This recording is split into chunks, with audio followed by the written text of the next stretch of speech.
Sometimes our small blessings are tests to prepare us for the big one. I'm reading a book called Spirit Hunger, right?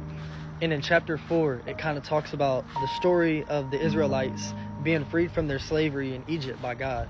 And when they're walking in the wilderness, right, they run out of food and they're like, oh God, please bless us with food. So God tells Moses to tell the people that he will rain down bread from the sky.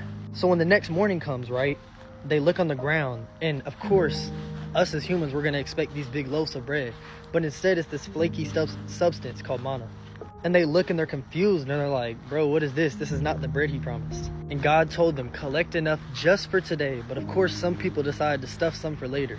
But they didn't know that this was a test to see how strong their faith was in God. And as we see in the book of Exodus, the bigger picture got delayed, which was leading them to the promised land because they couldn't have faith in him in the little things. So sometimes when we're faced with small hardships or even small blessings in our life, it might be a test just so God can prepare us for the bigger picture, just to see how bad we want it and how good our faith is in him. You see, the Israelites wanted loaves of bread, but what they needed was food. So sometimes God's not going to bless us with what we want, but what we need. A trip that was only supposed to be a few weeks turned into 40 years for the Israelites because they could not keep their faith in the Lord at all times.